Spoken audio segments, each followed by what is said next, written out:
So I was surprised when I saw the title of this talk that people are still asking if you should be spending money online. So I like to find visual representations of whatever it is that we're talking about. So if you don't remember anything else, walk out remembering this analogy. I thought PC versus Mac is a good analogy for being online versus offline. I don't think we actually think that you shouldn't be doing print if it makes sense, but we do feel pretty strongly that print is definitely, if not dead or dying, broken. It's still really expensive. It's really inefficient in terms of the audience you can reach. Even if you look at the online version of newspapers, people know about the online version of newspapers and people that actually used to read the newspaper. It's still reaching pretty much the same audience.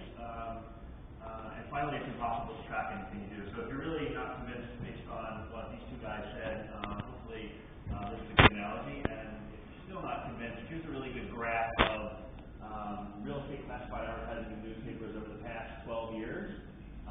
You can see that it's plummeted, and it's not just because of the economy that huge spike downward has occurred. It definitely helped propel the downward spending, but if any of you guys think that when the economy comes back, so will newspaper or print advertising in general, all you need to do is go back and look at the same exact graph from the 1990s for classified advertising for jobs, for travel, or cars. I can guarantee you it looks exactly the same, and in the 2000s it didn't get any better for them. If you look in those papers, those ads are all gone.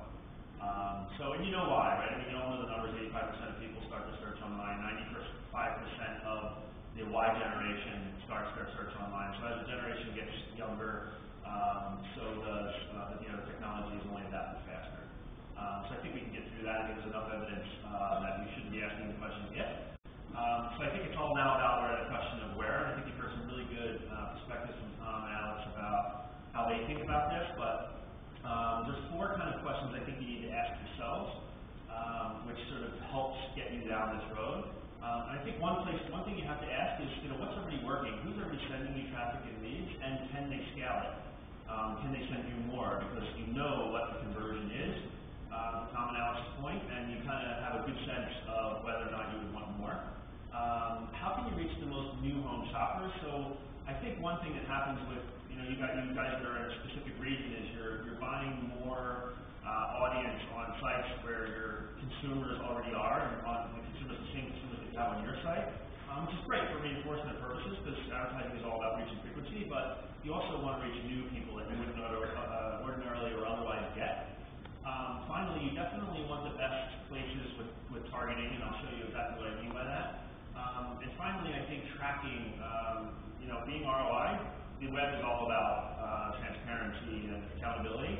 So if you can get tracking not just, what these guys said, not just by the traffic that you're getting, but down to the age of the listing, what's happening at the lead level, these are the things that I think will answer a lot of the questions as to where you should be in this sort of plethora of options. So first, to sort of give you an example of what I mean by where you get traffic and leads today. This is a Hitwise report that I pulled yesterday for a national franchise organization that I will leave unnamed, and just basically all the traffic referral sources that they have in real estate category, real estate publishing sites today. This does not include total of 35% of their traffic comes from other sites. The rest comes, I guess, directly to their website. The number one is actually Google, which makes a lot of sense. It's a broad search engine. It's the top of the funnel. It's unfiltered, untargeted. But these sites are places that are sending them traffic where people are actually looking for homes, right? So it shows you that we're the number two source of traffic, and to give you a sense of what that means, they have about 145,000 listings on our site. These numbers are strictly for July. Their properties were seen on our site 31 million times. 184,000 of those people clicked over to their site, and 3,400 of those people sent them an email from our site about a property asking for more information. That does not include the number of people who also sent them a request from their site to those 184,000 people when they got there. So the great thing about this partner of ours is they've been getting this kind of data and traffic from us for years. They know exactly what it's worth. And here's what's even better. All of this is completely free to them.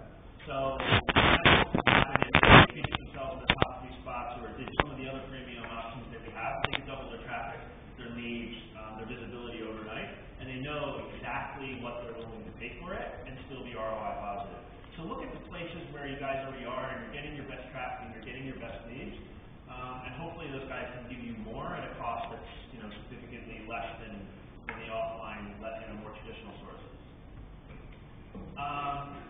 So where you can reach those new users. So I give you an example. I pulled a report from Comscore. This is up until June, actually July. You can't see July, but it's included. This is for Trulia, and this is unique visitors for Trulia and for Remax.com, two national sites, both obviously real estate audiences. So if Remax is thinking about, should I put my listings on Trulia? Should I spend money to put my listings on Trulia?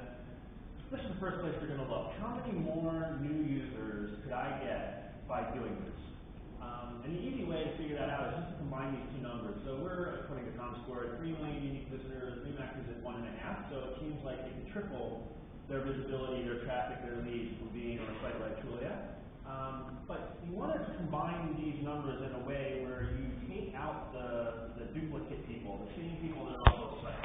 It's inevitable that some people that are on your site are going to be on another site. So just as a pulse check, what percentage of our users on Trulia do you think are also on Remax, or vice versa? Anybody? 50. How much? 50%. 50% of the same people are on both sites. Anybody else? I should have brought a prize for the people who were the closest. Anybody else? 70%. 17? 10, 15, 50? So the next slide will tell you exactly how many. It's less than 5%. So the top line number that you're seeing, the blue line, is actually just me combining the two numbers. By the way, Comscore does this for you, this unduplicated uniques. The blue line is just combining the two numbers, so you have 4.5 million. The green line at the bottom is the 200,000 people that we have in common. So only 200,000 people out of the total 4.5 between Trulia and Remax are on both sites. So literally overnight, Remax can have 3 times more visibility to their listings, traffic to their listings, leads to their agents, by putting their listings on Trulia, and then if they pay, they can get even more, 2x, 3x, whatever the number is, depending on where the listings are, how many listings they have. So it's really important when you're looking at where else to put your listings, where else to advertise your listings online, where are the most unique users, new unique users that don't already know about you. Where are they, and how quickly and cost effectively can you reach them? So one of the things that we've struggled with for the past several years is we've always been, initially about sending lots of traffic, which everybody was really excited about in the early days, but then more and more people got smarter coming to these kinds of conferences and kept asking, so what's happening to that traffic? How many people are calling my agent? How many of those people are scheduling appointments? How many of those people are closing on a home, even if it's not the one they saw, it's some home that I represent and I can, I can collect a commission on. And the frustration and the challenge that we've had is for every broker partner that we have out there, an agent partner that we have, you have a different level of sophistication, tracking, technology, and frankly interpretation of a lot of these numbers. So we've taken it upon ourselves more and more to basically deliver as much of this as possible.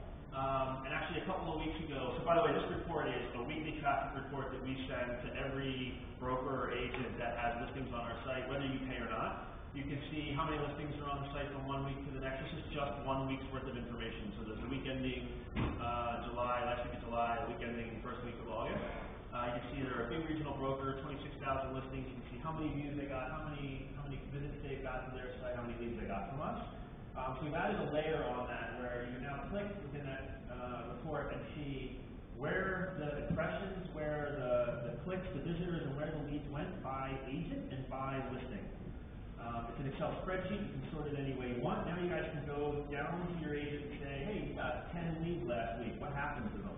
Did you schedule an appointment with any of them? You got, by the way, this shows you not just all these numbers last week, but over the course of time. As long as that listing's been on the market on our site, you can basically go to that agent and say, how many of these scheduled appointments, how many of these closed, and figure out what the conversion is and what it's worth to you.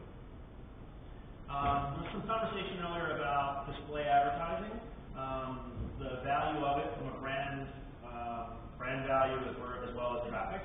Traditionally, display advertising, billboards, whatever you want to call them, online billboards, are brand vehicles, but there is not one broker left, at least on our site, that is just putting a flat banner on our site with just their brand. The goal is